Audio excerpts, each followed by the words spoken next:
Bueno, estas son las generalidades del sistema nervioso, ¿eh? Vamos a tener más clases en las cuales toquemos diversos temas, tanto del sistema nervioso como de lo que es el órgano de la visión y el órgano de la audición, ¿eh? Todo lo que es la estesiología, todo lo que es el estudio de los órganos y de las estructuras sensibles del animal. Bueno, entonces decimos que el encéfalo y la médula espinal y todas las estructuras relacionadas a ellas cumplen las funciones principalmente de integración en el animal, ¿eh? ¿Por qué? Bueno, porque es una formación o son diversas estructuras que captan estímulos externos, estímulos internos, ¿eh?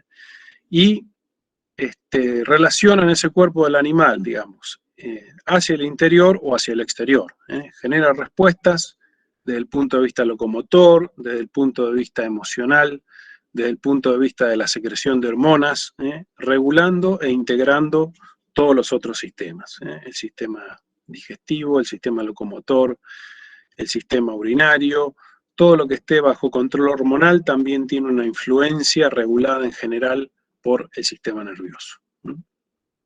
Tiene dos particularidades, la de la irritabilidad y la conductibilidad.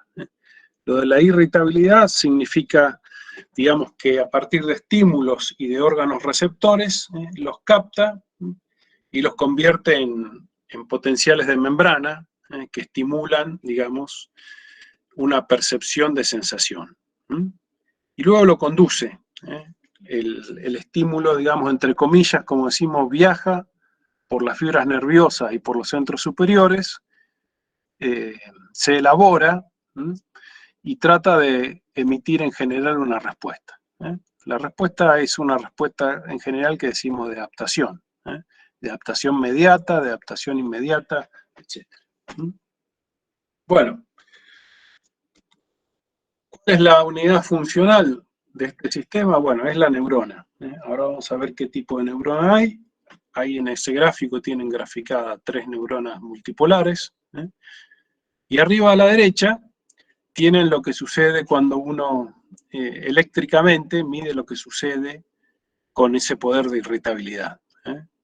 Todo estímulo, si es lo suficientemente intenso, produce un potencial de membrana en la neurona.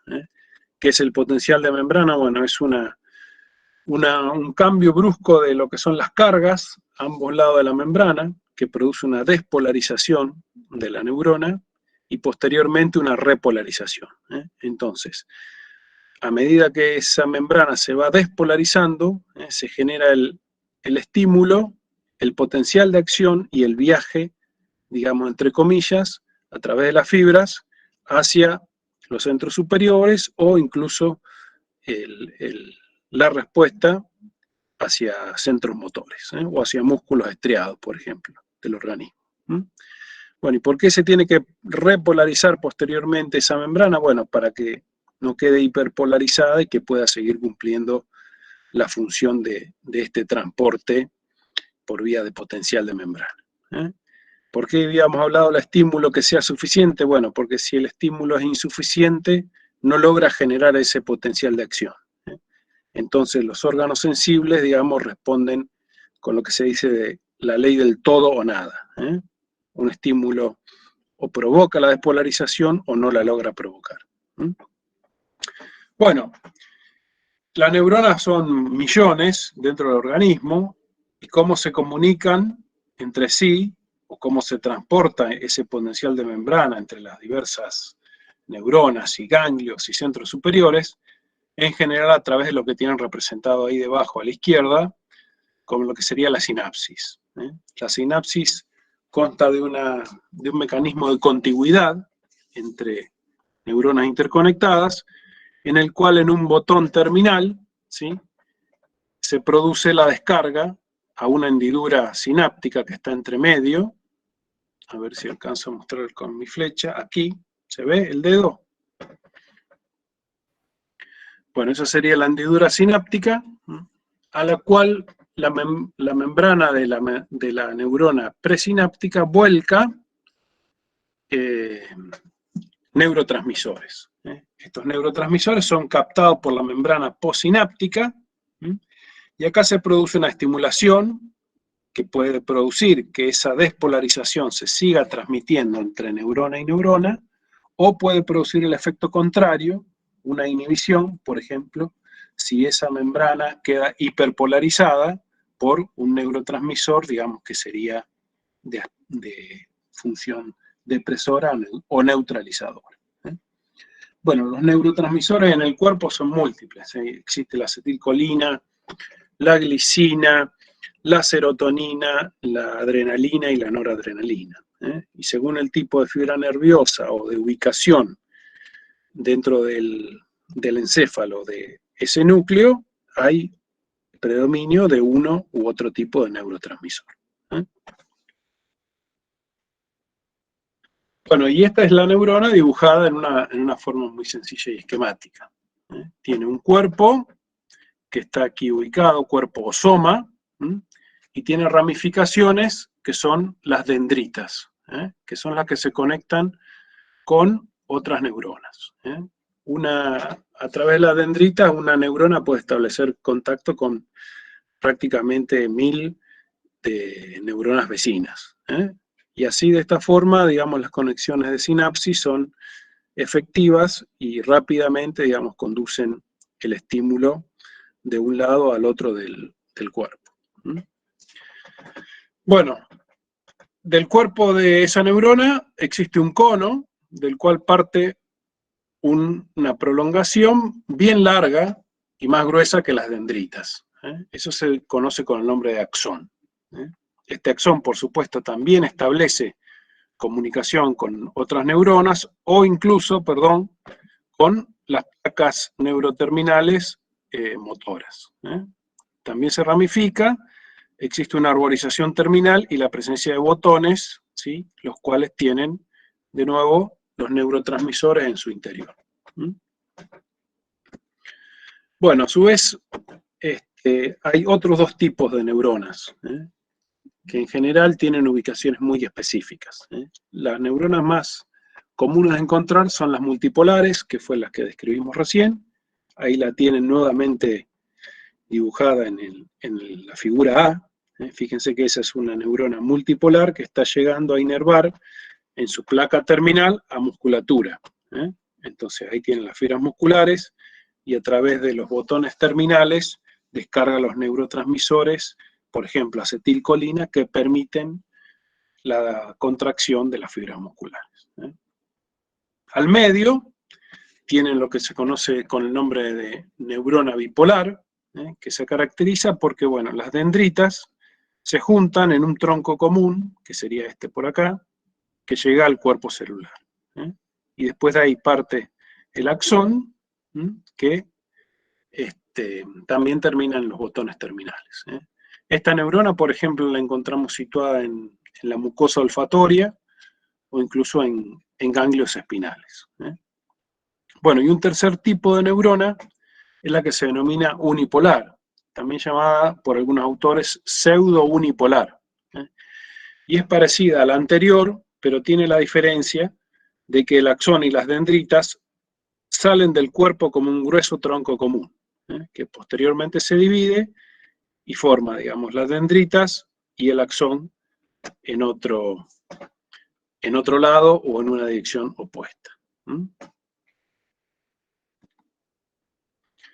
Bueno, y aquí tenemos la porción terminal de lo que sería ese axón.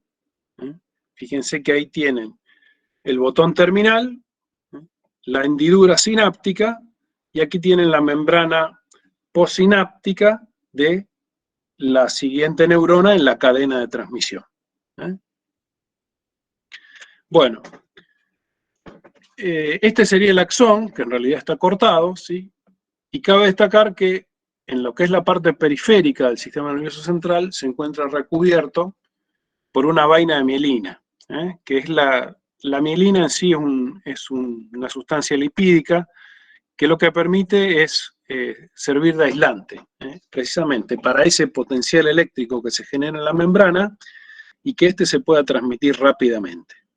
Entonces existe a nivel periférico, muy probablemente ya lo han visto en histología, se conoce con el nombre de célula de Schwann, es una célula bien aplanada en forma de disco, que rodea todos estos axones y que permite que el estímulo nervioso viaje mucho más rápido. Por eso las sensaciones, digamos, dolorosas, rápidamente las percibe el cuerpo, porque eso proviene de fibras aisladas por estas vainas de mielina. Bueno, los tipos de sinapsis. ¿Cómo se comunican las neuronas entre sí? Bueno, los axones se pueden comunicar con una dendrita, que se conoce con el nombre de sinapsis axodendrítica. Se pueden comunicar o establecer sinapsis con otro axón, se conoce con el nombre de axoaxónica, y si lo hacen con el cuerpo celular de otra neurona, reciben el nombre de sinapsis de tipo axosomática. Acuérdense que soma es sinónimo de cuerpo celular. Bueno, eso eran los sistemas o las células del sistema neuronal. Lo que tenemos asociado siempre al sistema nervioso central son unas células que formarían ya parte de lo que es el estroma del sistema nervioso. Y ahí tienen 4 tipos celulares descriptos. Todos estos se conocen con el nombre de glía o células de la glía, que en realidad tienden a producir más que nada, colaborar en lo que es la nutrición, el soporte físico y en la arquitectura, digamos, de ese tejido nervioso, así como otras funciones, como pueden ser la fagocitosis o incluso formación de líquido cefalorraquídeo. Bueno, entonces con la célula representada es un oligodendrocito. Eso, fíjense que es esa célula en forma de disco que emite proyecciones y que provee vainas de mielina a los diferentes axones. Esa es una célula que vamos a encontrar a nivel del sistema nervioso central. Después tenemos los astrocitos, que son estos marcados en la figura B, con forma, digamos, estrellada, al igual que las células de la microglia. Bueno, esto que tienen función, bueno, más que nada de ocupar espacios y de producir fagocitosis de las neuronas muertas o degeneradas. Bueno, y por último tenemos lo que se denominan las células ependimarias, que son las células que revisten el sistema ventricular y el conducto del epéndimo. El sistema ventricular es un sistema cavitario que tiene líquido cefalorraquídeo o líquido cerebroespinal y que corre por dentro del encéfalo y del conducto central del epéndimo en la médula espinal. Bueno, habíamos dicho que el sistema nervioso capta diversos tipos de estímulos, ¿sí? ¿Cómo los clasificamos a los estímulos? Bueno, los esteroceptivos son los que provienen del exterior, del medio ambiente directamente. Y son, por ejemplo, la temperatura ambiente, las sensaciones de tacto y presión, las sensaciones de dolor, que se captan, por ejemplo, a través de lo que algunos autores denominan nociceptores. Ceptor viene de receptor y noci de nocivo, los nociceptores, ¿sí? Y también otros estímulos ambientales, como la luz, el sonido, etc. Repetimos, todos los que provienen del ambiente o los que estimulan superficialmente el cuerpo del animal. Y los estímulos interoceptivos, que son los que tienen su origen dentro del animal, en las vísceras y en los órganos. ¿Cuáles son las sensaciones que captan? Bueno, las que ahí tienen descriptas. Por ejemplo, la distensión del estómago, la acidez del mismo estómago, ¿sí? Todas sensaciones que son, digamos, nocivas en cierto grado y que indican, digamos, al animal de algún padecimiento. El espasmo intestinal, por ejemplo, que es una contracción brusca y súbita de la luz del intestino, debido a la contracción de las fibras musculares lisas, también una sensación muy dolorosa que es captada, digamos, como un estímulo interoceptivo, ¿sí? Bueno, y una variedad de estímulos interoceptivos es lo que se denomina los estímulos propioceptivos, que dan origen a la sensación de propiocepción. ¿Y por qué se da? Bueno, se da porque hay sensores, que son, digamos, usos finos, largos y estrechos, que captan dentro de los músculos, los tendones y los ligamentos, el estiramiento o la posición, digamos, de esa articulación. Nosotros, si nos despertamos, estamos durmiendo, nos despertamos y no abrimos los ojos, tenemos una idea de cómo tenemos la rodilla, de cómo tenemos el codo, o cómo está ubicada nuestra cabeza con respecto a la almohada. Toda esa clase de estímulos y de información la podemos saber y elaborar gracias a los estímulos propioceptivos.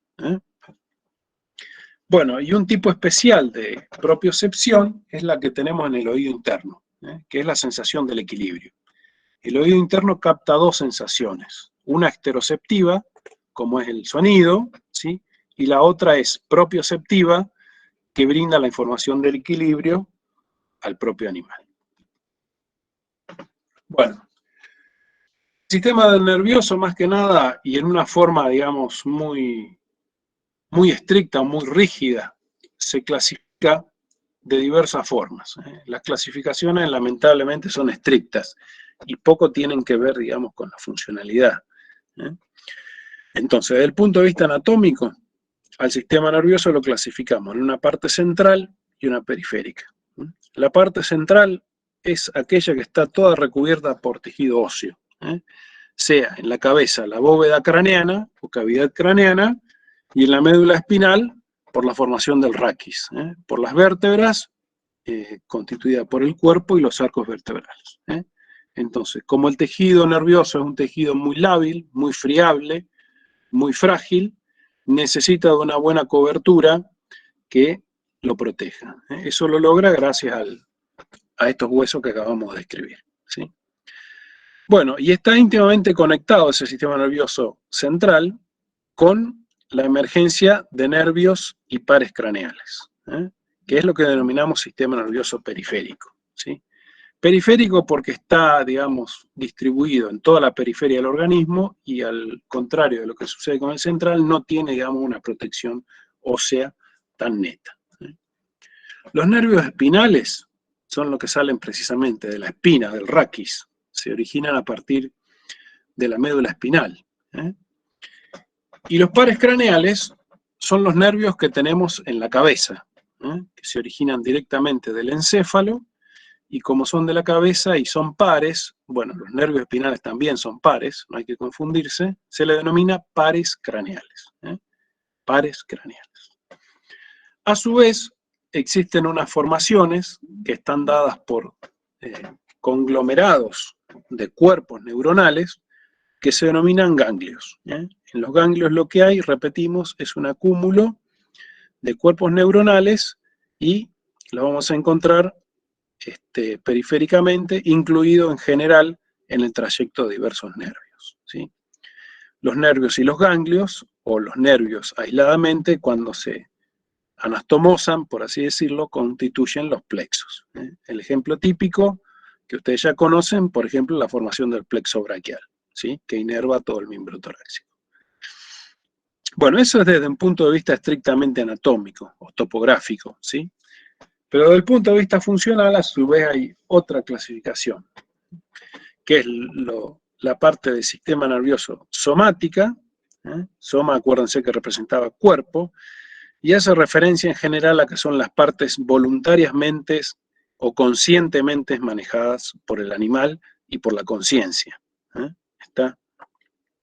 Y existe a su vez una parte autónoma, que también se lo denomina sistema nervioso vegetativo, visceral o involuntario, que regula las funciones que no son voluntarias.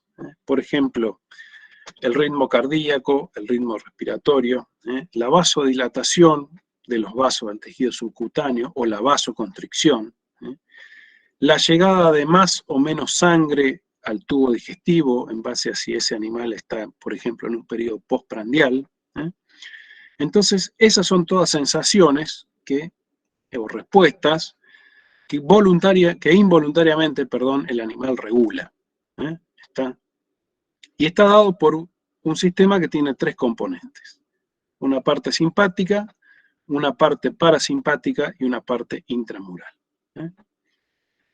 El sistema simpático y parasimpático en sí son sistemas complementarios, algunas veces se decía antagónicos, porque bueno, en sí tienen una función antagónica. Por ejemplo, en el corazón, o la descarga del sistema nervioso simpático eleva la frecuencia cardíaca y eleva la presión sanguínea. Y el sistema o el aporte nervioso parasimpático a ese corazón, digamos, deprime las funciones, produce una bradicardia, normaliza la frecuencia cardíaca e incluso también normaliza la presión sanguínea, ¿sí? Bueno, ahora más adelante lo vamos a ver un poquito más detallado. Bueno, y también existe una parte que es muy difícil de estudiar de este sistema nervioso autónomo, que es la parte intramural o del muro o de la pared. Es en sí, digamos, lo que en cada víscera, algunas vísceras lo poseen en una forma bien desarrollada, regula automatismo local o respuestas locales dentro de la pared de ese órgano. Bueno, habíamos hablado del sistema nervioso central. El sistema nervioso central consta de la médula y la médula espinal. Del encéfalo y la médula espinal. Lo que tenemos aquí graficado como una foto es parte del encéfalo. Habíamos hablado a su vez de las fibras de una célula nerviosa que estaba representada por el axón y las dendritas y por el soma o cuerpo neuronal. En el sistema nervioso central, a nivel del encéfalo, los somas, los cuerpos neuronales, se encuentran agrupados en lo que denominamos sustancia gris. Y la conglomeración de axones es lo que conforma la sustancia blanca. Habíamos hablado anteriormente del recubrimiento de mielina como sustancia aislante para que exista una rápida conducción de estímulos nerviosos. Es precisamente la mielina la que le da ese color blanco a la sustancia blanca. Entonces, donde es bien notoria esa separación entre sustancia gris y sustancia blanca es, por ejemplo, en la corteza cerebral.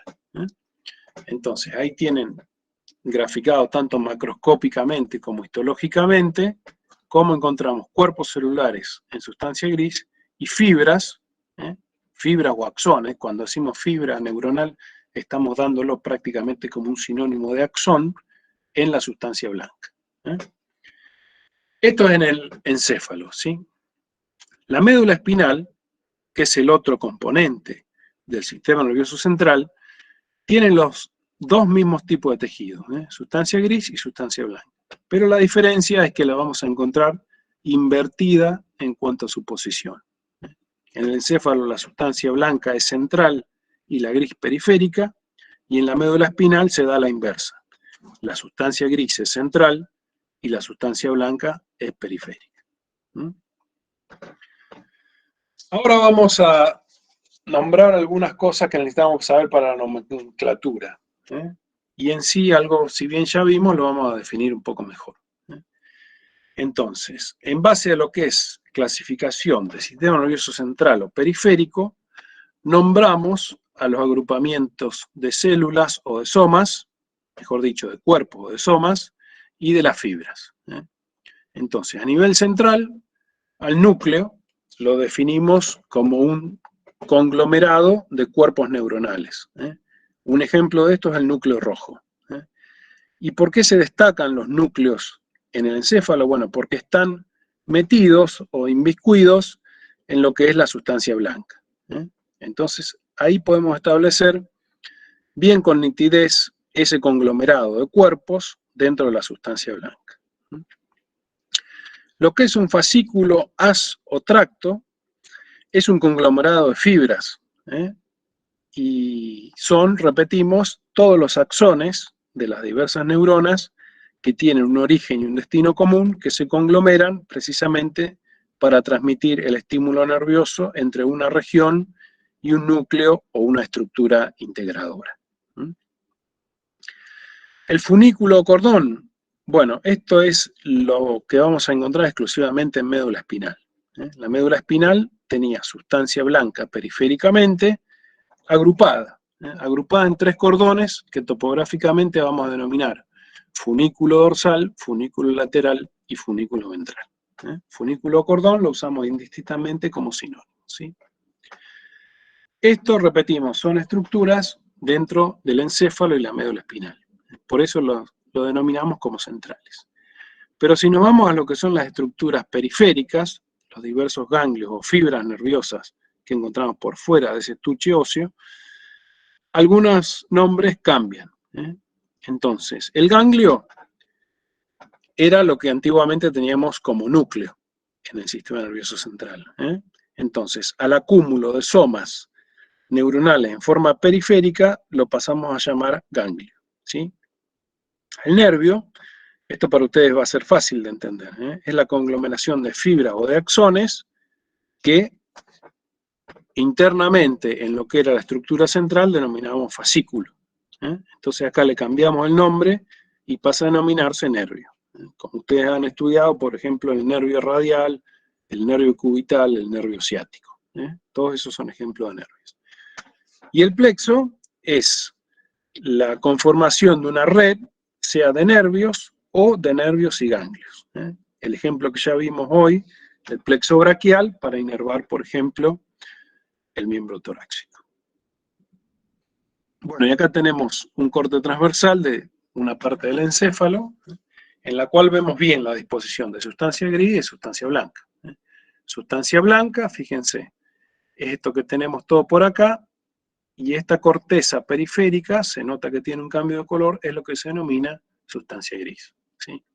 Si tengo que marcar núcleos dentro de este corte, fíjense que acá tengo unas masas bastante prominentes y ovaladas o redondeadas, que son núcleos. ¿Por qué? Bueno, porque son, repetimos, acúmulos de somas dentro de la sustancia blanca. Fíjense, con el 1 tengo un núcleo, que lo denomino núcleo caudado, y que está separado incluso por sustancia blanca de este otro núcleo, el número 3, que se denomina núcleo lenticulado. Entonces, de esa forma podemos identificar fácilmente los núcleos. Algunos se identifican macroscópicamente, otros se identifican microscópicamente en la sustancia blanca. Bueno, el encéfalo deriva de lo que ustedes estudiaron en histología, que era el tubo neural. El tubo neural en su extremo más rostral forma dilataciones o vesículas que terminan dando, en base a expansiones, la arquitectura del encéfalo del animal adulto. Entonces aparece una primera parte que da origen a lo que es el prosencéfalo, la porción más anterior, una porción media que se denomina mesencéfalo y una región posterior que se denomina romboencéfalo.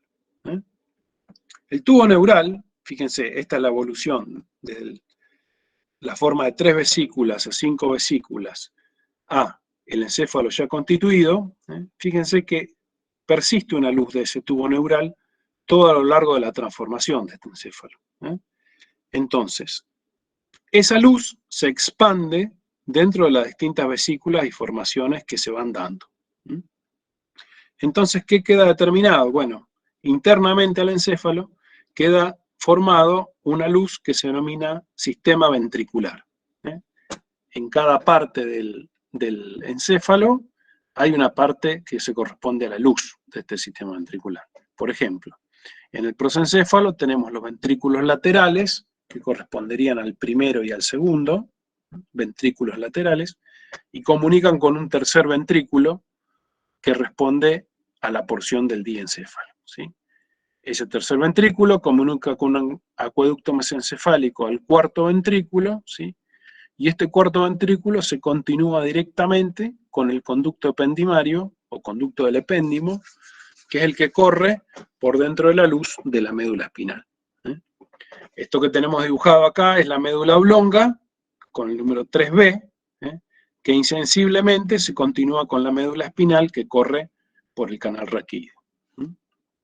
Bueno, todo por dentro de este sistema ventricular está bañado, debido a que internamente en él se forma el líquido cefalorraquídeo o líquido cerebroespinal. Habrán escuchado por ahí de la patología de hidrocefalia. Bueno, cuando este sistema se obtura o se tapa, lo que sucede dentro del encéfalo es la acumulación y la dilatación de este sistema ventricular. Entonces ahí se produce, por ejemplo, la patología hidrocefalia. Bueno, y acá a partir de ese esquema de la formación de las 5 vesículas, a partir del tubo neural, más o menos se forma esto que tenemos acá. El prosencéfalo, que tiene las partes 1 y 2, que correspondería al telencéfalo y al diencéfalo, el encéfalo medio o mesencéfalo, el término meso habla de la explicación media, con el acueducto mesencefálico, la médula oblonga, el puente y el cerebelo. Todo esto es el encéfalo, está visto de un corte sagital, y repetimos, está ubicado exclusivamente en la cavidad craneana. Hacia caudal, a partir del foramen magno, abandona la calavera el resto del tejido nervioso, que es la médula espinal. Bueno, y esto es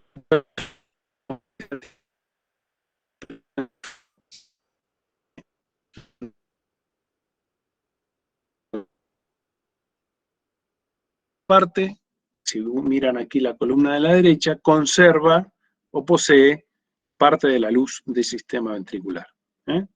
Repetimos, dentro de ese sistema ventricular se forma el líquido cefalorraquídeo y comienza a circular y termina circulando dentro del conducto ependimario o incluso dentro de algún espacio meningio. Bueno, y acá tenemos la calavera de un bovino, la cavidad craneana, destacando los huesos que la forman. Tenemos en caudal el hueso occipital, que forma el foramen magno, con su porción basilar, también con la porción del basifenoides y del prefenoides. Tenemos el hueso frontal, tenemos el hueso temporal, el parietal, las diversas porciones del temporal, y también tenemos entre los huesos parietales el hueso interparietal. Bueno, esta calavera sufre alguna modificación Horacio, según... Sí, Cintia. Disculpa, pero algunos chicos tuvieron un corte, entonces piden si esta imagen anterior la podés repetir. ¿Cómo Después no? lo vemos. ¿Esta? Bueno, esta es la clasificación, digamos, o la división para su estudio del prosencéfalo. Habíamos mencionado, perdón, de todo el encéfalo en su conjunto. Habíamos mencionado las tres partes que lo conformaban, el prosencéfalo, el mesencéfalo y el romboencéfalo, y como si miran a la derecha, van a encontrar que cada parte tiene una porción de ese sistema ventricular, ¿sí? En los ventrículos y en ese sistema ventricular se produce el líquido cefalorraquídeo y circula internamente dentro del encéfalo hasta escaparse hacia el conducto del epéndimo en médula espinal o también para circular en algún espacio intermeningio que posteriormente vamos a ver. Bueno, ¿esta la repito, Cintia?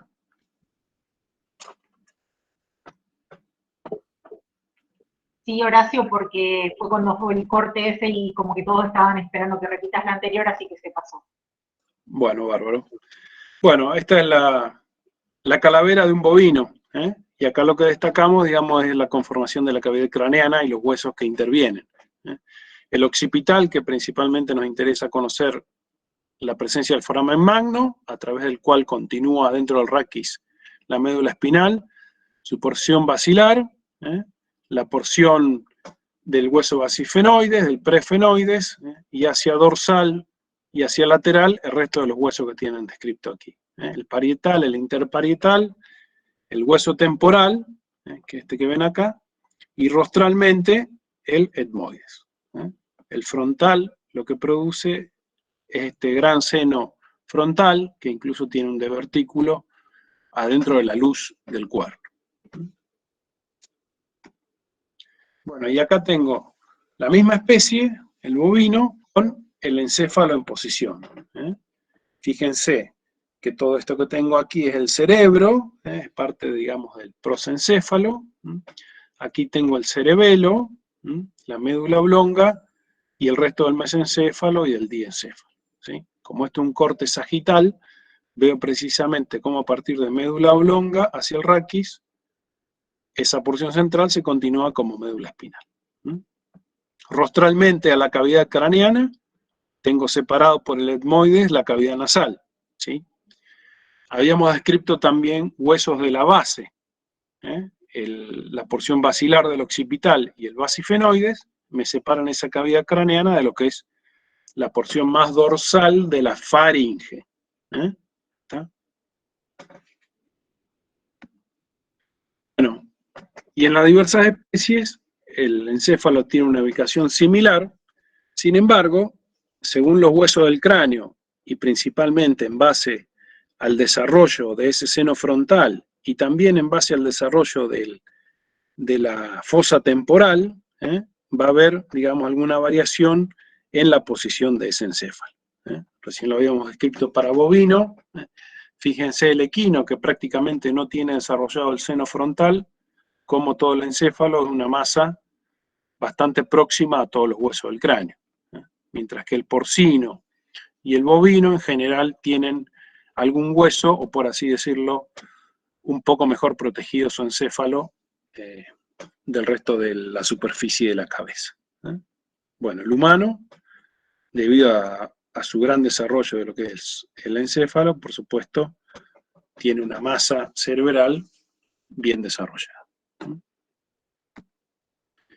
Bueno, y acá describimos el encéfalo, de nuevo en un corte sagital, o sea, un corte que pasa justo por el plano medio, a donde vemos las estructuras o las partes del sistema ventricular.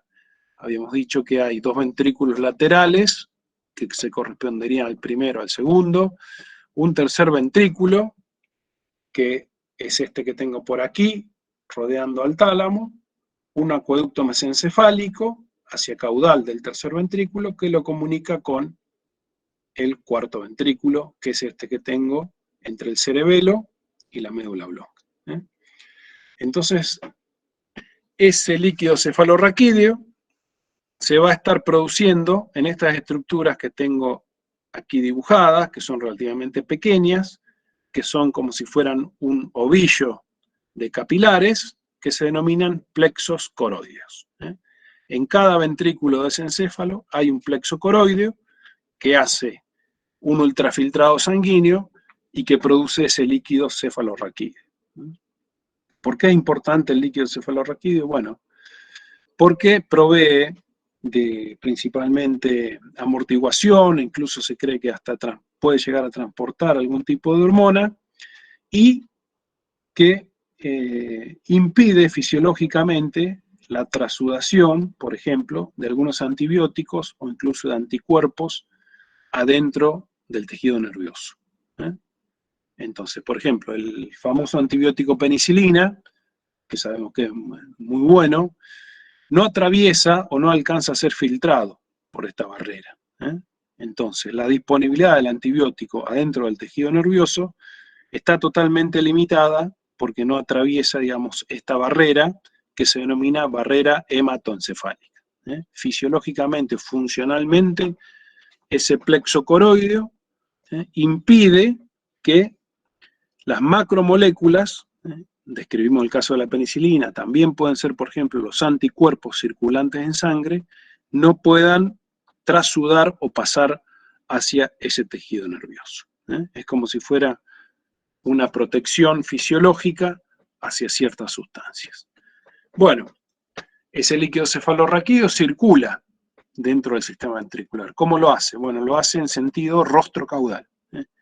Como el primer y segundo ventrículo, que denominamos ventrículos laterales, producen ese líquido, empieza a circular hacia caudal, hacia el tercer ventrículo, vía acueducto al cuarto, del cuarto ingresa en el acueducto, perdón, en el acueducto central o conducto ependimario dentro de la médula, o escapa desde esta posición hacia el espacio subaracnoideo craneano.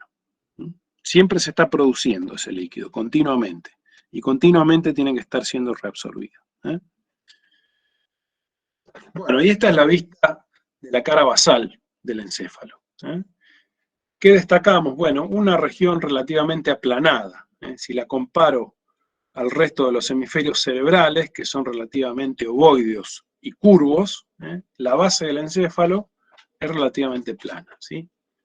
¿Y qué es lo que se destaca? Bueno, se destaca la presencia de la emergencia de los pares craneales. Los 12 pares se nombran de rostral a caudal. Existe uno por aquí que se denomina olfatorio, el número 1, y el más caudal es el hipogloso, que se le da el número romano número 12. Entonces, fíjense, esta parte les muestra el puente y la médula oblonga y cómo nacen diversos pares craneales, que repetimos, son nervios que se nombran como par craneal, y que tienen que perforar o emerger a través de un foramen craneano, abandonando esa cavidad craneana y distribuirse en estructura de la cabeza. Bueno, la cara dorsal, algunos autores incluso la llaman correctamente cara dorsolateral, porque no existe un límite neto con lo que sería la parte lateral del encéfalo. Este sería el plano medio, aquí vemos los dos hemisferios cerebrales, izquierdos y derechos, el cerebelo, ¿sí? Y parte de lo que es la médula oblonga. Bueno, en cara ventral ya vimos lo que podíamos destacar.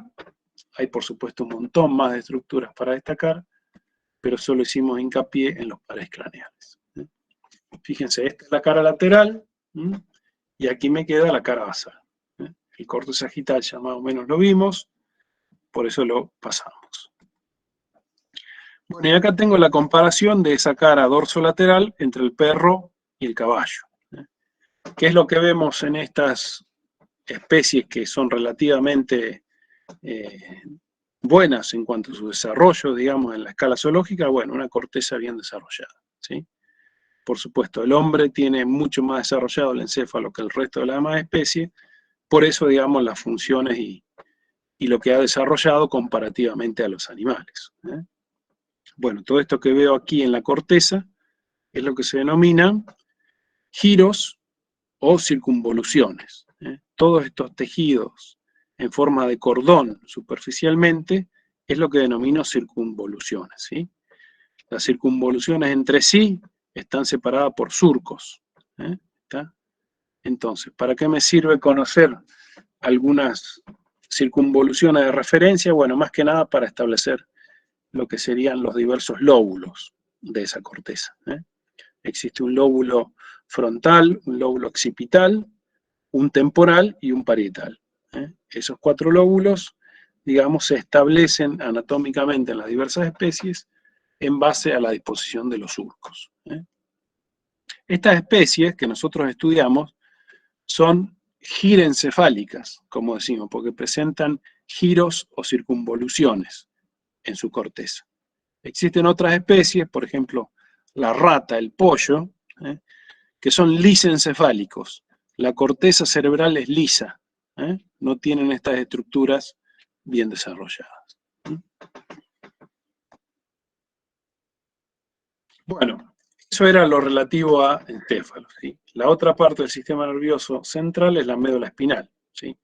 En esta disección tienen un raquis disecado, al cual, digamos, se le han sacado todos los arcos vertebrales y la musculatura perivertebral, y ahí lo que podemos ver es la disposición de esa médula.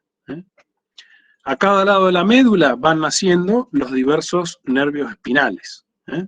Entonces existen pares que van naciendo de esos segmentos que se denominan, ahora lo vamos a ver, mielómeros. Todo lo que sea mielo hace referencia a médula. Mielitis, por ejemplo, es la inflamación de la médula espinal. Bueno, externamente lo podemos definir como un tubo relativamente cilíndrico. En realidad no es un tubo, es un cordón, porque tiene una luz muy pequeña solamente, que es el conducto ependimario. Tiene algún aplanamiento dorsolateral y, como habíamos dicho anteriormente, está constituido por una sustancia gris central, que es esta en forma de H o en forma de mariposa, que tiene internamente el pequeño conducto ependimario o conducto del epéndice, ¿sí? El resto de la masa de la médula está formada por 3 funículos, que son este que tengo acá en celeste, el que se denomina lateral, uno ventral, ¿sí? Y aquí el que está coloreado en verde, uno que es dorsal. Ahí que tengo, bueno, todas las conglomeraciones de los axones que en forma ascendente o descendente transmiten los estímulos. Ascendente o descendente en realidad es un término adoptado de la anatomía humana, porque en realidad el estímulo en un animal que es cuadrúpedo y que tiene el raquis dispuesto horizontalmente sería en realidad más hacia craneal o hacia caudal. pero en realidad se dice que todo lo que va hacia craneal es un estímulo ascendente y todo lo que va hacia caudal es un estímulo de tipo descendente. Que bueno, eso repetimos, se adopta de la anatomía humana, pero es algo relativamente fácil de entender. Bueno, esa médula espinal, topográficamente, la dividimos según qué porción del raquis está ocupando. Entonces tenemos una médula, si bien es toda a continuación, una parte de otra, que la denominamos cervical, torácica, lumbar, sacra y coxilla. Bueno, y acá no sé si alcanzan a percibirlo, pero la médula espinal no ocupa la totalidad de la longitud del canal raquídeo. Aquí en caudal, si yo les tengo que marcar el punto de terminación de esa médula espinal, lo marco más o menos por acá, por donde está la flecha. ¿Se ve la flechita del cursor? Sí, se ve. Bueno, buenísimo. ¿Eso se debe a qué? Bueno, a que la médula, en el periodo postnatal, se dice que en realidad tiene un falso ascenso medular, como si tuviera un acortamiento. No sé si ustedes se dan cuenta, pero tanto los bebés como los animales, cuando nacen, digamos, lo que se destaca es el tamaño de la cabeza. ¿Eso por qué se da? Bueno, porque el tejido nervioso al nacimiento está casi completamente desarrollado. Entonces por eso el animal se lo ve, entre comillas, cabezón. El tejido nervioso, sobre todo lo que son las neuronas, no tienen regeneración. El día que se pueda regenerar una neurona realmente desde el punto de vista médico, digamos, sería un golazo. Porque las neuronas una vez que se mueren o que van ya en un ritmo de apoptosis o de muerte programada, no se pueden regenerar. Entonces el animal al nacimiento tiene la dotación completa de las neuronas que va a tener como adulto, ¿sí? No va a haber regeneración durante la vida postnatal o extrauterina, ¿sí? Bueno, ¿eso qué determina? Que la médula también tenga su desarrollo, al igual que el encéfalo, casi completo. Entonces sucede lo siguiente, el tejido nervioso, el nacimiento está desarrollado, pero el tejido óseo todavía no se desarrolló, porque ese animal tiene que crecer y tiene que elongarse y ensanchar sus huesos, ¿sí? Entonces, como el tejido nervioso dejó de crecer y el tejido óseo, y en consecuencia el canal raquídeo y las vértebras siguen creciendo, lo que sucede es que la médula espinal, si uno la investiga desde el punto de vista de su extensión en caudal, queda como corta dentro de ese raquis o canal raquídeo. Entonces, eso es lo que denominamos el falso ascenso o falso acortamiento medular. En realidad, la médula tiene la misma longitud que en el animal neonato, ¿sí? Lo que crece, elonga y hace que esa médula parezca que es más corta que el raquis es el crecimiento del hueso, el crecimiento óseo en general. Bueno, eso determina, digamos, que la médula, repito, no ocupe todo el espacio del canal raquídeo, ¿sí? Bueno, y ahora vamos a destacar algún hecho, por ejemplo, de la médula en su porción cervical. Todos los mamíferos, por ejemplo, tenemos 7 vértebras cervicales, incluso la jirafa, a pesar de que tiene un cuerpo, un cuello larguísimo. Bueno, de cada segmento o de cada porción de la médula espinal nace un par de nervios espinales hacia cada lado, ¿sí? Tenemos el foramen intervertebral, constituido por 2 vértebras vecinas, y a partir de ahí nace hacia cada lado un nervio espinal, ¿sí? Ahora, entre el occipital y el atlas no puede emerger ningún nervio, porque no hay un foramen intervertebral, porque si un nervio emergería justo por ahí, lo primero que sucedería es que el mismo movimiento de la cabeza le generaría un trauma. Entonces, el primer nervio cervical espinal, que sería lo que se denomina C1, C significa cervical y 1 el número primero, emerge por el foramen lateral del atlas, ¿sí? ¿Está? Entonces, cada uno de estos nervios espinales se va a estar originando a partir de una raíz dorsal y ventral de un segmento de médula espinal. Cada segmento que emite un par es lo que denominamos mielómero, que es una división relativamente estricta de las partes. Entonces, fíjense, habíamos destacado que en vértebras cervicales tenemos 7, pero si contamos el número de pares de nervios espinales que nacen en la región cervical, encontramos 8. Entonces, en esta conformación de la médula espinal se nos forman 8 mielómeros, que se denominan del C1 al C8. El siguiente mielómero hacia caudal va a ser el T1. El T1 va a emerger por el foramen intervertebral entre la vértebra torácica 1 y la torácica 2. ¿Está? Y así continúa hacia caudal. De manera, por ejemplo, que la última o el último par de nervios espinales torácico de un caballo, por ejemplo, va a ser el T18. Y ese va a emerger entre la última torácica y la primera lumbar. En el rumiante y en el carnívoro va a ser el T13, porque tiene 13 vértebras torácicas y va a emerger exactamente igual que en el caballo, entre la última torácica y la primera lumbar. Bueno, y a nivel lumbar y sacro, se hace evidente ese acortamiento, entre comillas, de la médula espinal. Entonces nos queda un canal raquídeo, en cierta parte no ocupado por el tejido nervioso, ¿sí?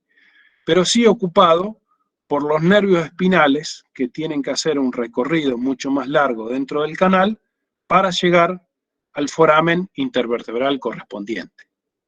Si bien la médula, entre comillas, se acorta, los nervios espinales tienen que seguir emergiendo cada uno por su foramen intervertebral correspondiente, ¿sí?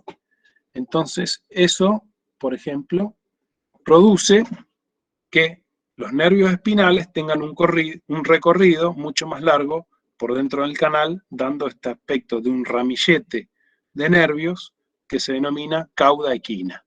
Cauda equina o cola de caballo. Que repetimos, es la agrupación de nervios espinales debido a su trayecto más largo dentro del canal raquídeo hasta que encuentran su foramen intervertebral de emergencia correspondiente. Bueno, y acá lo vemos, por ejemplo, en una vértebra torácica, el corte transversal de la médula espinal, la vértebra y todos los músculos vecinos. Entonces, tenemos el cuerpo vertebral, el arco en dorsal, ¿sí?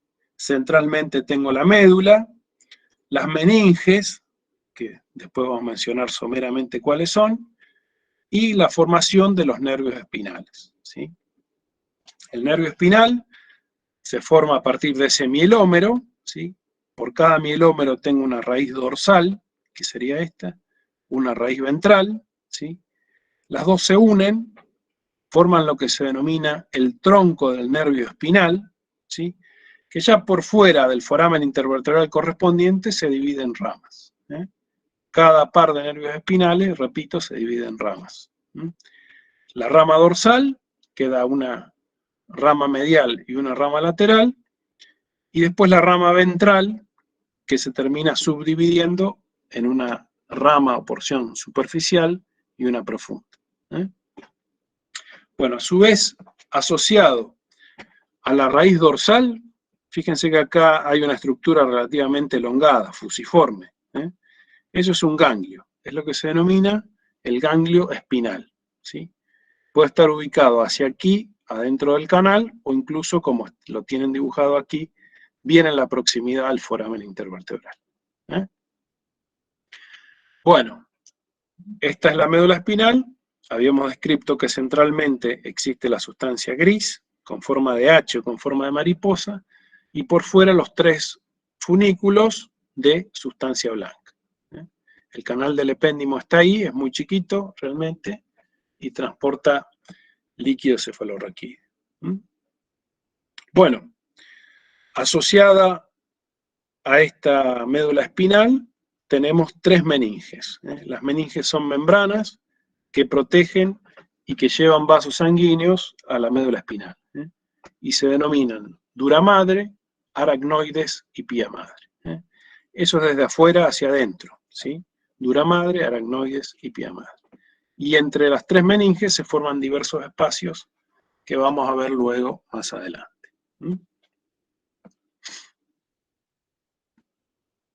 Bueno, habíamos hablado de las divisiones de esa médula espinal en forma de mielómeros. El mielómero emite los nervios espinales, ¿sí?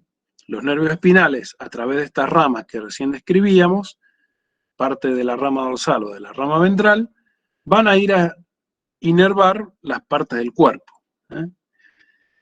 Y el cuerpo también tiene una formación, lo que denominamos metamérica, dividida en sectores.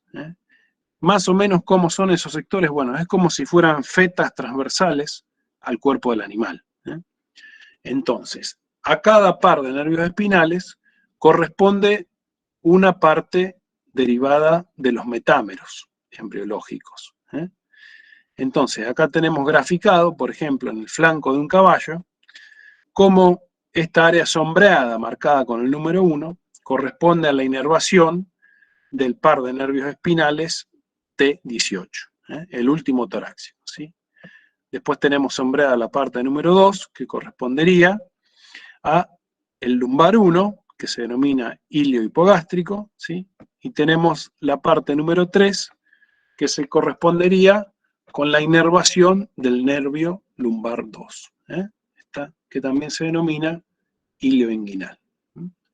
Entonces, cada par de nervios espinales tiene una correspondencia con cierta parte metamérica, y en general es bastante congruente, por supuesto, en el sentido cráneo-caudal.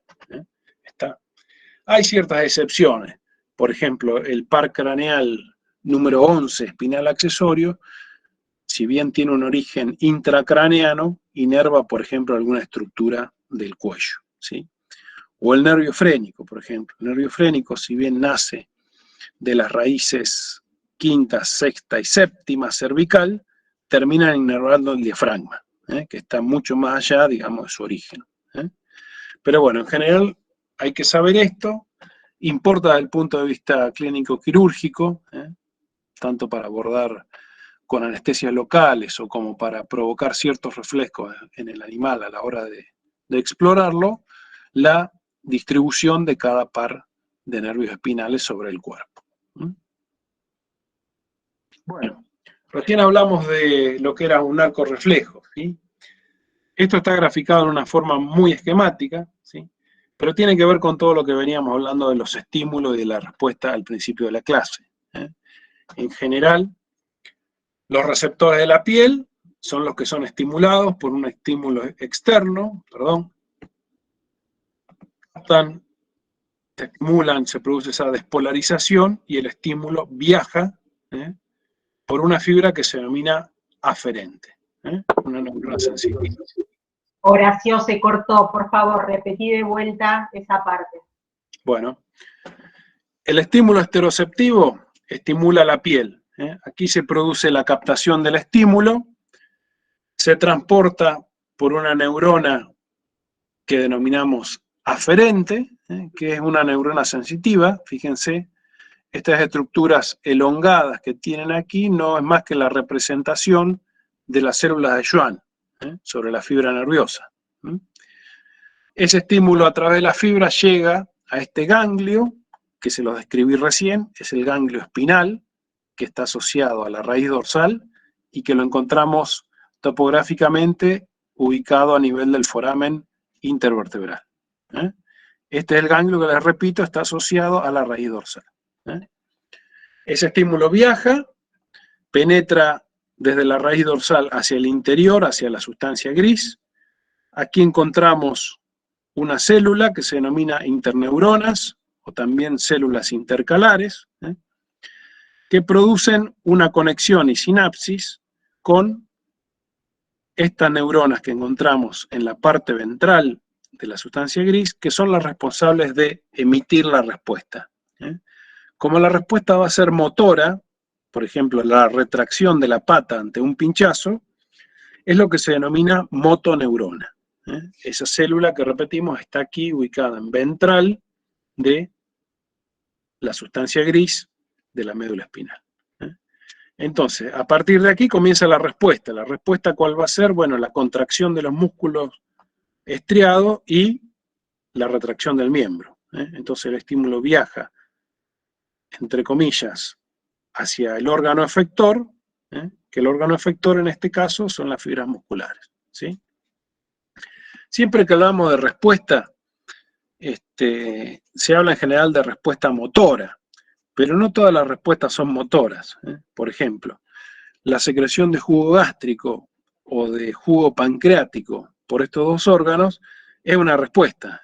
No es una respuesta motora, pero sí es una respuesta secretoria. ¿Está?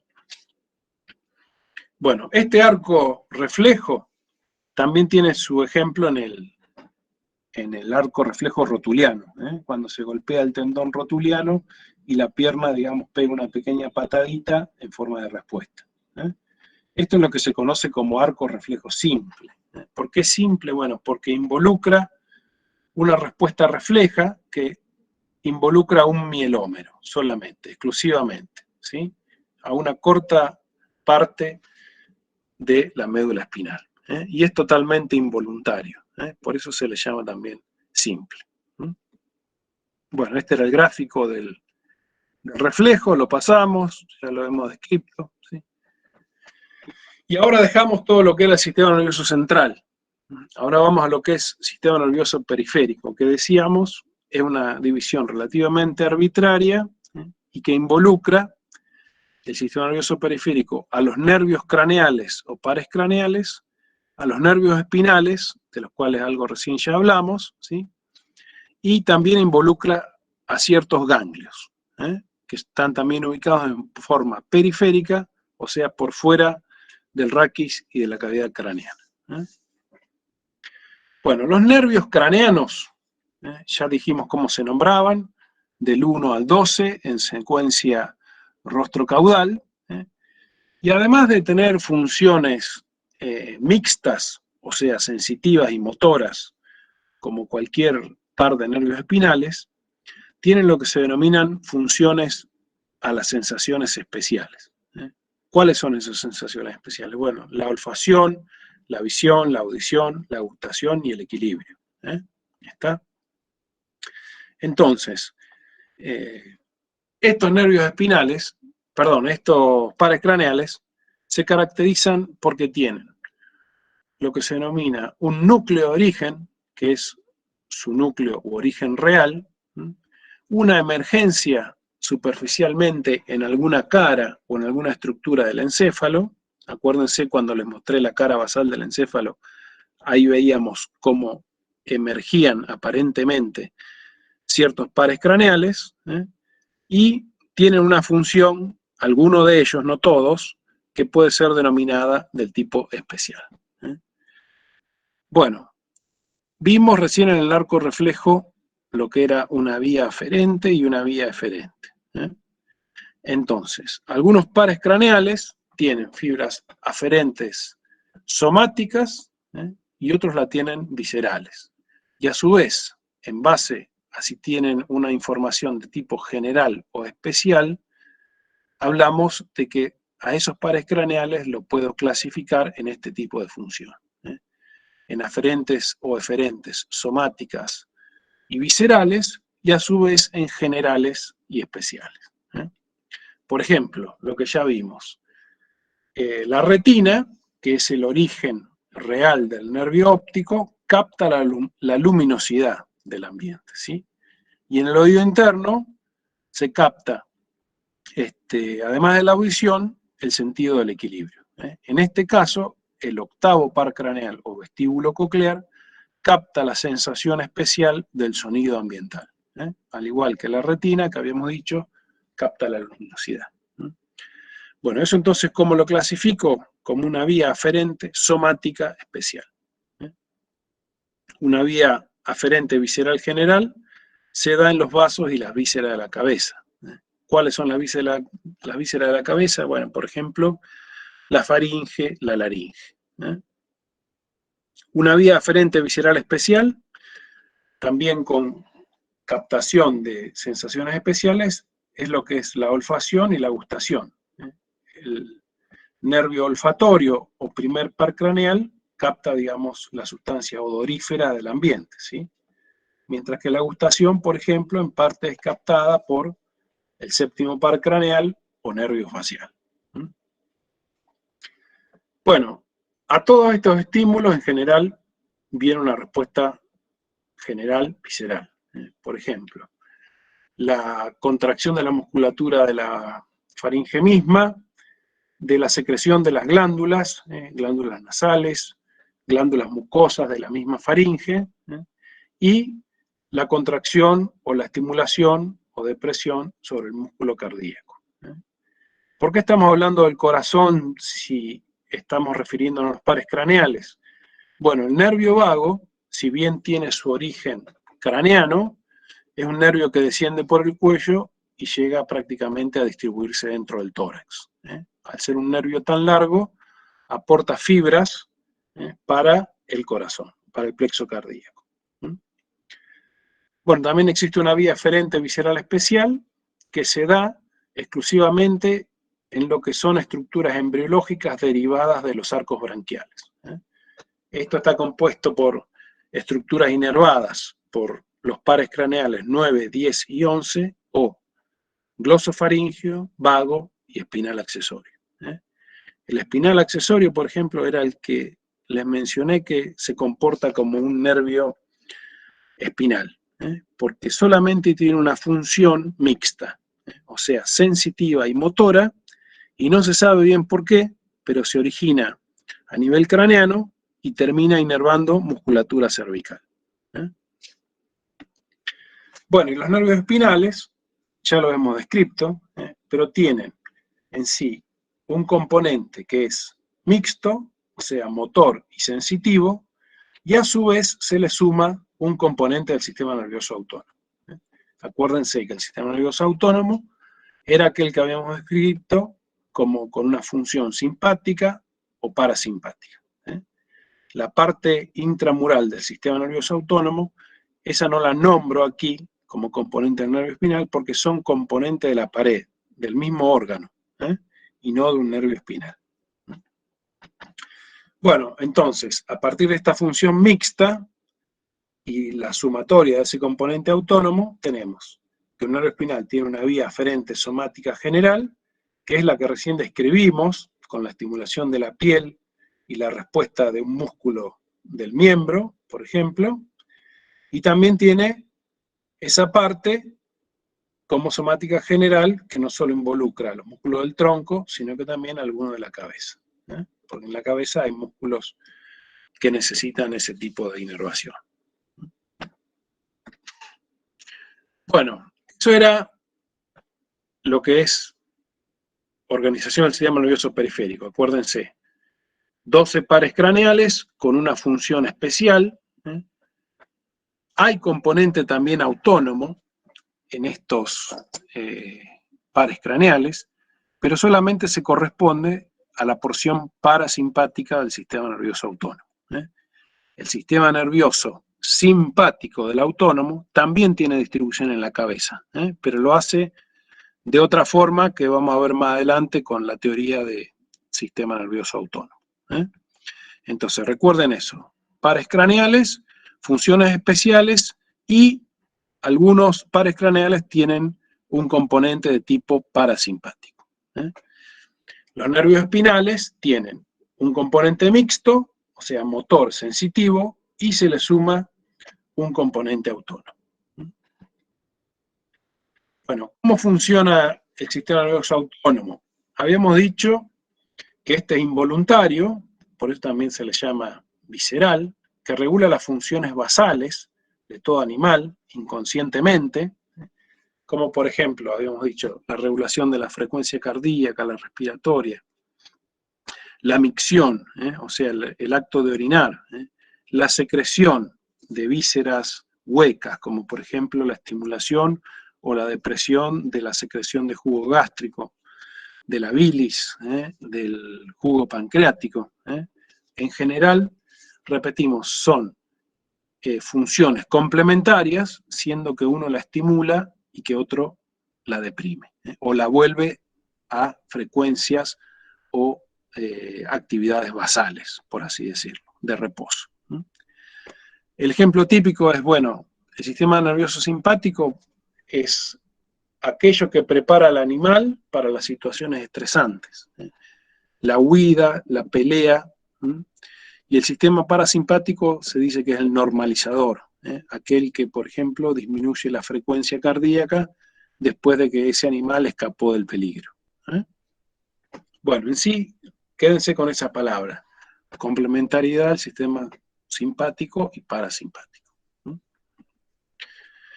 Bueno, y existe también alguna diferencia anatómica de cómo está ese sistema nervioso autónomo topográficamente distribuido a nivel corporal.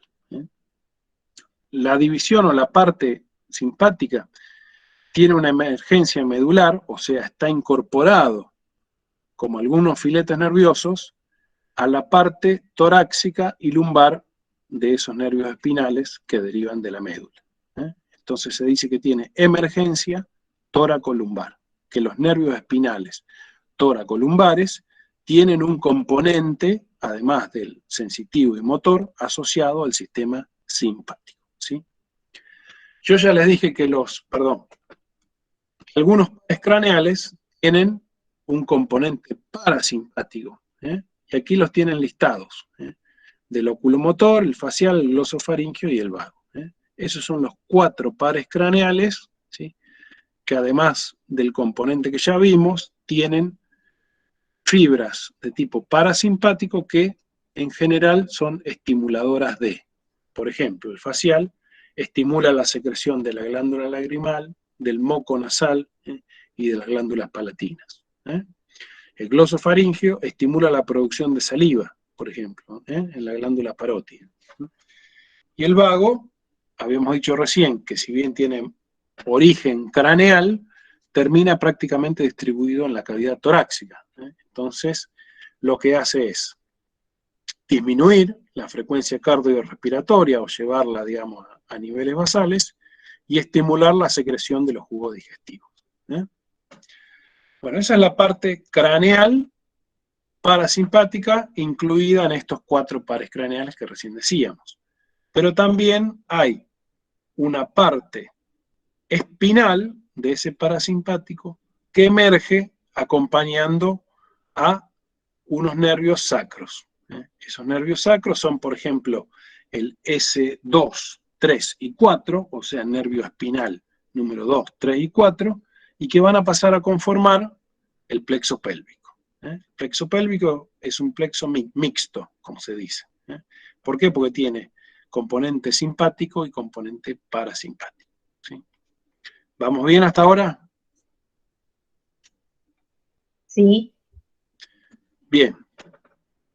Bueno, acá ven una emergencia simpática a nivel torácica y lumbar y ven una división parasimpática en disposición craneana, en estos 4 pares craneales, y sacra.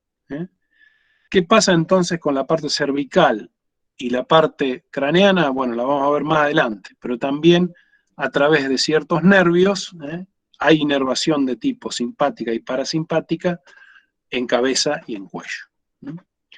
Bueno, el sistema nervioso intramural, habíamos dicho, es aquel que encontramos dentro de la pared de las mismas vísceras, tiene ganglios y tiene fibras nerviosas, que son, por supuesto, autonómicas. Y el ejemplo típico es el plexo de la muscular y de la submucosa del intestino, o plexo de Auerbach y de Meissner.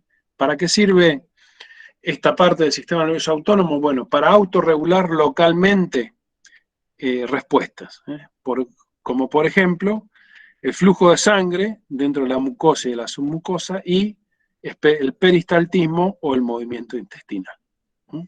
El peristaltismo se refiere a las contracciones del tejido muscular liso que permite la progresión del alimento. Bueno, ahí hemos hablado de plexo, y como estamos en el sistema nervioso autónomo, aquí les muestro lo que sería el gráfico de lo que es el plexo autonómico abdominal. Esto es una vista desde ventral del techo de la cavidad abdominal. Hagan de cuenta que a un animal lo tenemos en decúbito dorsal, que lo visceramos, le sacamos todo el tubo digestivo y llegamos a ver lo que es la aorta contra las vértebras. Ahí abajo se ven las vértebras y parte de los discos intervertebrales, ¿sí? Entonces veo el cuerpo vertebral, la aorta inmediatamente hacia ventral, ¿sí? Y algunas ramas de la aorta. Bueno, en posición vecina a la aorta encontramos filetes nerviosos y ganglios autonómicos. Entonces fíjense, esto que tengo aquí elongadito, ahí denota bien la forma de un ganglio, ¿sí? Pero incluso hay otros 3 ganglios que forman parte de este plexo celíaco mesentérico o solar, que fíjense, emiten y se relacionan con diversos filetes nerviosos. Estos filetes nerviosos lo que hacen es descender a las vísceras, acompañando las arterias, y regulan, por ejemplo, lo que decíamos recién, la secreción de jugo gástrico a nivel del estómago, el peristaltismo intestinal junto con el plexo intramural, etc. Proveen la sensibilidad también a esas vísceras huecas, y es gracias, digamos, a todas esas interconexiones de diversos ganglios autonómicos, junto con filetes nerviosos que los relacionan. Todo esto que está dibujado es lo que se conoce como el plexo aórtico abdominal. Y repetimos, es un plexo autonómico o el sistema nervioso autónomo y que tiene las funciones que ya dijimos. Bueno, a su vez ese plexo aórtico lo puedo subdividir en diversos plexos topográficamente en base a qué vaso vecino de la aorta tiene como referencia. Bueno, y aquí marcábamos eso. ¿Qué es un ganglio? Puede ser esta estructura fusiforme, elíptica, o esto mismo aquí que tiene ya un poco forma estrellada. Estos son las fibras o filetes nerviosos o nervios, ¿sí? Y acá cuando un cuando un ganglio se comunica con otro a través de diversos filetes, aparece lo que se denomina el plexo. Bueno, la médula espinal. Habíamos descrito que tiene una porción periférica blanca, representada por 3 cordones, y una parte central gris, constituida por esta masa en forma de H o en forma de mariposa. Todas estas partes blancas están formadas por fibras, por axones conglomerados, que habíamos dicho que transportaban el estímulo nervioso o la respuesta en forma ascendente y en forma descendente, ¿sí? A su vez hay fibras de asociación que se denominan que comunican diversos mielómeros entre sí. Pero bueno, ahora nos vamos a focalizar en lo que es la parte gris de esa médula espinal. Se divide en las siguientes partes. Un asta, se la denomina así asta por la forma de cuerno, asta dorsal, ¿sí? Un asta ventral, que en general es más prominente, y una parte o asta intermedia o intermedia lateral. Esta que tengo aquí. Bueno, dentro de estas zonas hay diversos núcleos. Estos núcleos hacen el aporte de fibras hacia la raíz dorsal, que es esta que ingresaría por aquí, y hacia la raíz ventral. Acuérdense que macroscópicamente se pueden ver bien esas raíces dorsales y ventrales, eran las que se unían en la vecindad del foramen intervertebral y que conformaban el tronco del nervio espinal. Bueno, con la raíz dorsal, como vieron en la diapositiva del arco reflejo, ingresan todos los estímulos sensitivos a este área gris, y pasan hacia el asta lateral y mediante una neurona de interconexión a el asta ventral.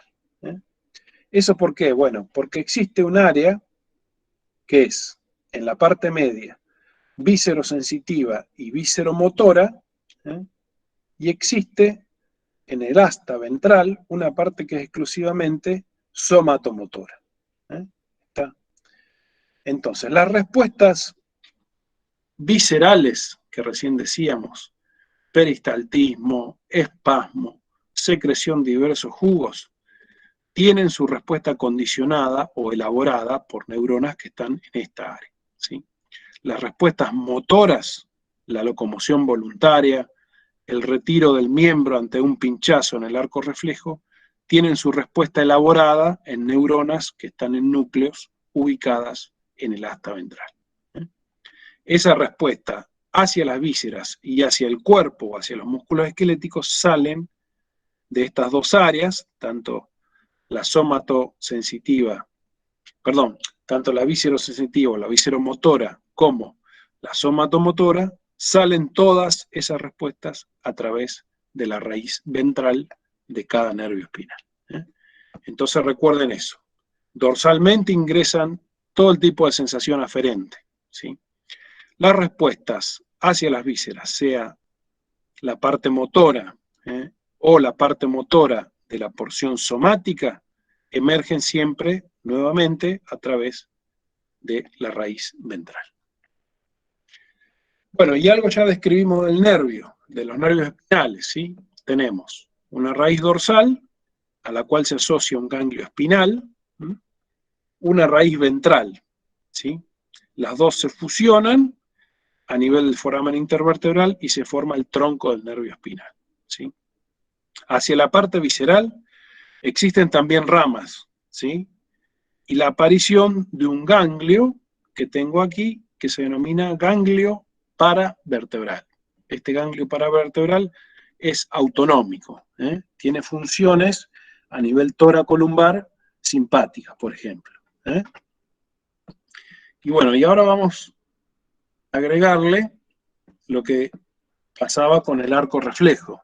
Diversos receptores exteroceptivos en la piel, que son estos 4 que tengo graficados, o propioceptivos que provienen de una articulación, son fibras que se incorporan a un nervio que han estudiado, por ejemplo el nervio radial, como decíamos, que ingresan a través de la raíz dorsal, producen una sinapsis en el ganglio espinal y continúan hacia el asta dorsal.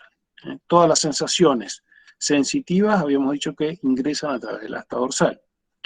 La respuesta motora ante el pinchazo se elucida aquí en el asta ventral, en lo que se denominan núcleos de motoneuronas o de neuronas motoras. La respuesta, ¿cómo sale? Sale a través de una vía eferente por la raíz ventral, se incorpora al nervio. Fíjense, en realidad no está bien graficado, pero tanto las fibras aferentes como las fibras eferentes pueden estar ubicadas, y en general lo están, en el mismo nervio.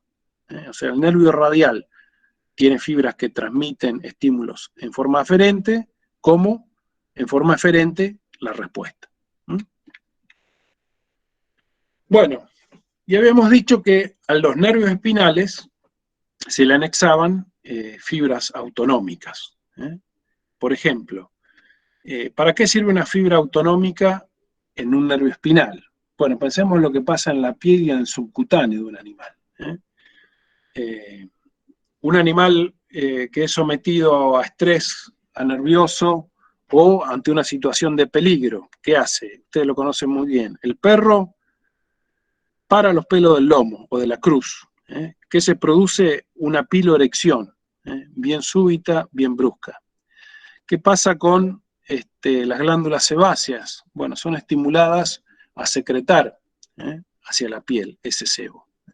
¿Qué pasa con las arterias parietales de ese tejido subcutáneo? Cuando un animal está nervioso, hay una vasoconstricción periférica. Por ejemplo, ¿para qué? Bueno, para que se eleve la presión sanguínea, o incluso para que si se produce una herida, ese animal sangre relativamente poco como consecuencia de la herida. Entonces, bueno, eso es el efecto de cómo a partir de estos núcleos que encontramos en el asta lateral, que se denominan núcleo intermedio medial y núcleo intermedio lateral, sale esa respuesta autonómica, simpática, a través de la raíz ventral, se incorpora a lo que sería el tronco del nervio espinal y con los mismos nervios llega a estas estructuras de la piel y del subcutáneo. Acá lo que tenemos graficado son el ganglio espinal, en la raíz dorsal, y el ganglio paravertebral, que es a donde esas fibras producen sinapsis y se comunican con otras fibras vecinas. Bueno, esto lo vamos a ver un poquito más detallado con médula espinal, la conformación de cada nervio espinal, pero ya tienen la base, digamos, como para alargar. Bueno, ¿y qué pasa con la que les mostré anteriormente? Era qué pasaba a nivel somático, a nivel del cuerpo. Por eso hablábamos del subcutáneo y de la piel. ¿Qué pasa con las vísceras, por ejemplo? Las vísceras también tienen que generar, o en ellas se generan sensaciones aferentes, como habíamos dicho. El dolor del estiramiento de una víscera, el exceso de acidez en un estómago, el exceso de dolor en un espasmo intestinal. Entonces, a través de una vía aferente, ese estímulo viaja por fibras que se terminan incorporando, como ven acá, en la raíz dorsal del nervio espinal. Pasan a través de diversos ganglios esas fibras. Acá vamos a destacar la presencia de un tercer tipo de ganglio autonómico que se denomina ganglio prevertebral. No se confundan con este que ya vimos, que es ganglio paravertebral. El paravertebral se denomina así porque está ubicado inmediatamente adyacente al cuerpo vertebral. Son bien fáciles de ver.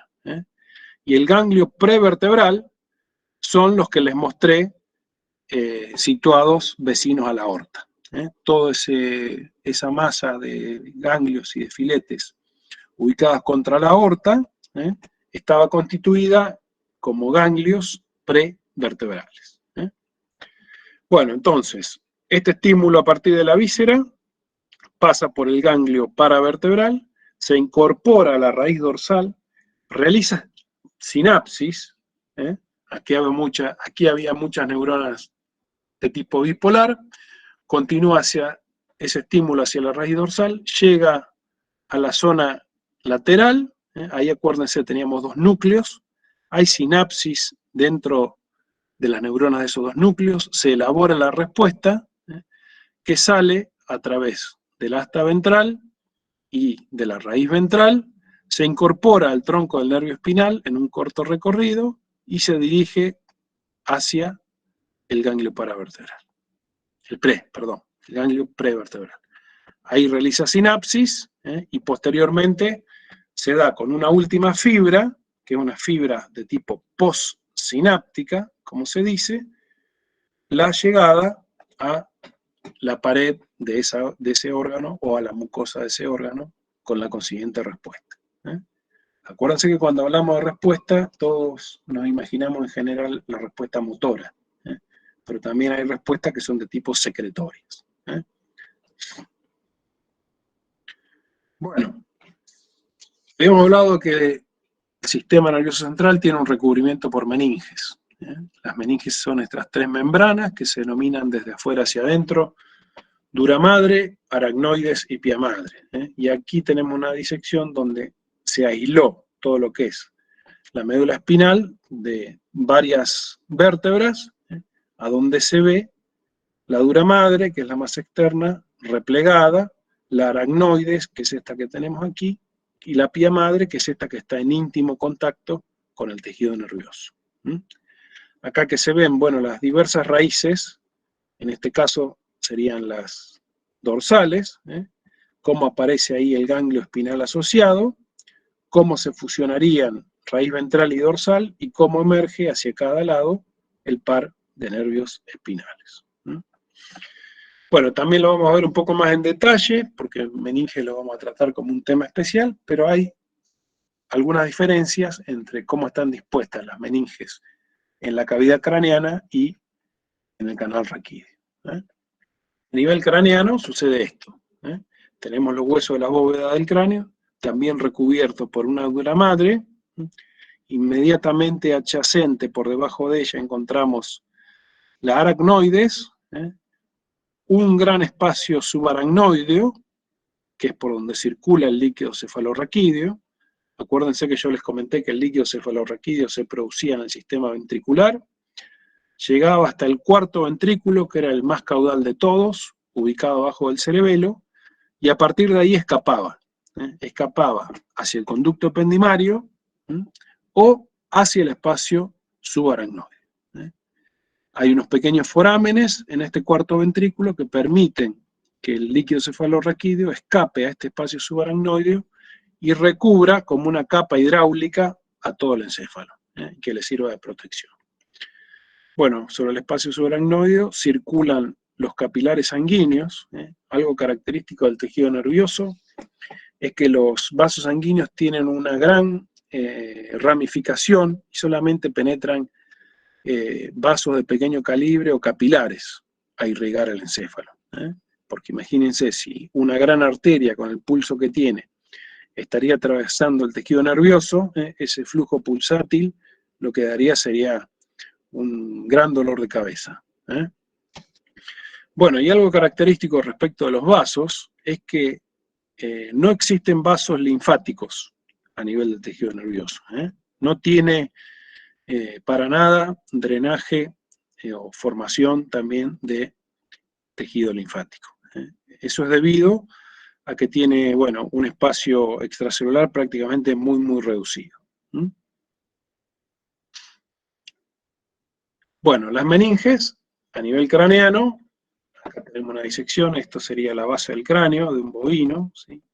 Acá tenemos el hemisferio cerebral, la médula oblonga y el cerebelo. Aquí esta esta meninge bien gruesa y blanquecina, es la dura madre, ¿sí? Que recubre todos los accidentes y todas las estructuras internamente. Esta estructura que tengo aquí en ventral, que la vemos en cara basal, es la hipófisis, por ejemplo, y aquí ven bien cómo la dura madre hace un recubrimiento entre la hipófisis y la silla turca, que es este accidente óseo de la base del cráneo.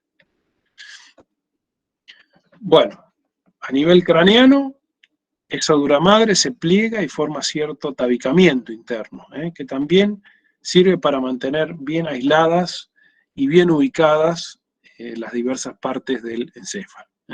Impedir que con los movimientos rápidos o con los golpes de la cabeza el encéfalo esté, digamos, sujeto a golpes contra las mismas partes duras de esa cavidad craneana. Bueno, y en rojo les grafica la posición de la dura madre, en amarillo la extensión de la aracnoides, y en celeste la misma pía madre, pía madre. La pía madre es muy delgada y transparente y repetimos, está íntimamente adherida al tejido nervioso. No se la ve como una membrana individual. Si la quiero exteriorizar o separar, realmente tengo que romper el tejido nervioso porque está íntimamente adherida a ella. Bueno, y acá vemos la luz del sistema ventricular. Acuérdense, había dos ventrículos laterales, uno dentro de cada hemisferio. Había un tercer ventrículo rodeando el tálamo en el diencéfalo. A partir de ahí se pasaba a través de un acueducto mesencefálico al cuarto ventrículo, y acá en el cuarto ventrículo se producía lo que yo les decía. El líquido cefalorraquídeo pasa al conducto ependimario o a través de forámenes que hay aquí, pasa a bañar el espacio subaracnoide, que es esto que tienen ahí en gris trabeculado. Entonces, eso es lo que pasaba a formar una envoltura hidráulica junto con las meninges en el cráneo. Bueno, y esto ya lo mencionamos, pero existe vasos sanguíneos arrollados dentro de esos ventrículos, que eran los plexos coroideos. Plexos coroideos. El plexo, ¿por qué se conforma? Bueno, se conforma por lo que ven aquí. Las células endoteliales, una adventicia muy chiquitita, aportada por la meninge pía madre, y después por el resto de algunos pies de diversas células de la neuroli. Entonces, eso es lo que forma una barrera selectiva a ciertas macromoléculas, como habíamos dicho, por ejemplo, el antibiótico penicilina y los anticuerpos.